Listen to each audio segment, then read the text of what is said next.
Hey there, Mark Satterfield here. Thanks for joining me. So, just got done hosting a roundtable of 15 extremely wealthy individuals with the objective being to learn about how someone can get their business. And the question that was posed to them was, suppose there was someone who you didn't know, wasn't referred to you by anyone you knew, who was interested in your business. What would be the biggest hurdle they would face, and then how would they overcome that hurdle? And the number one answer, there were obviously some different answers, but the number one answer that we heard was trust. That's the biggest issue that prevents the wealthy from doing business with someone new. Quite frankly, they just don't trust them. And trust means all sorts of different things, but first and foremost, it means, can you do what you say you are going to do? So, how does this translate into our marketing? Well, very simply, what this means is that your marketing needs to focus on proving that you can do what you say you're going to do, which is another reason why that information marketing is so effective and so powerful. So when we talk about information marketing, we are talking about at the top of the pyramid, probably publishing a book that gets to some level of bestseller status. Now, the good news is that it's not hard to publish a book. Takes some effort, and no, ChatGPT won't write the whole thing for you, but it can certainly help you in terms of organizing your thoughts. Fortunately, with Amazon, you can do publishing on demand. It's a totally awesome program. And personally, being somebody who has published now 9 books, some with major publishers such as Random House and Simon and Schuster, and some independently, you know, I think the independent publishing that Amazon offers through its KDP program really just can't be beat.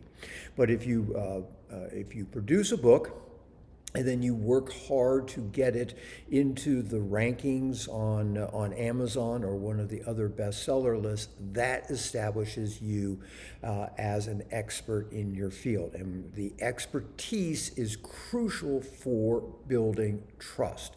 So if you don't have the wherewithal or amount of time or effort, creating thoughtful pieces such as white papers and other PDFs that communicate what is going on in your community, in your industry, but more importantly, offers your individual perspective. And that is so terribly important. So sometimes thinking about what's a contrarian approach, what do other people recommend in your particular field that you think is wrong or you have a different take on, that's the kind of thing that gets you noticed.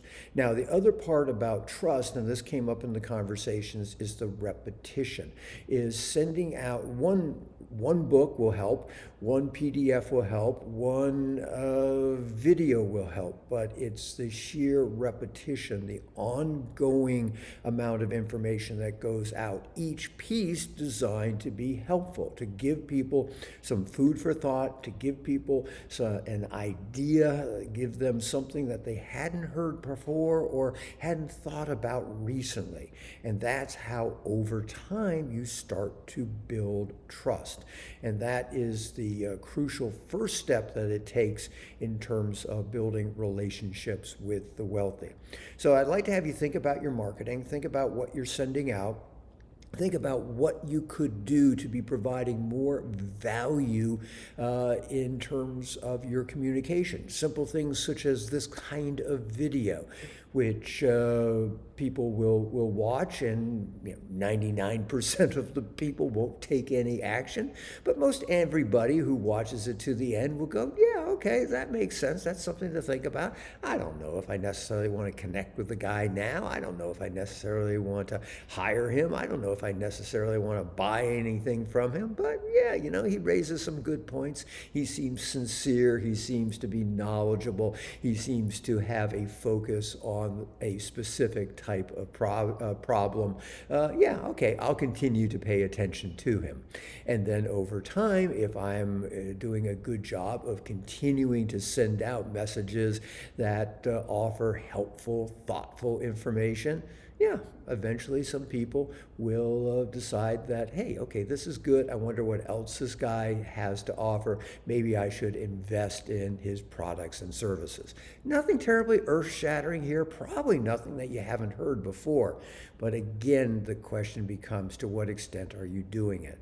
So think about information. Think about how can you build trust by providing value in your marketing. And that's, as I say, the important first step in building trust with the affluent and wealthy that you want to do business with. So I hope you found this helpful. Hope it gave you some good food for thought. If you know of other people who are marketing to the affluent and wealthy, please pass this along to them. It's good for them. It's good karma for you, and of course, it's good for me. So I'll be back at you soon with something new. But until then, this is Mark Satterfield. Bye for now.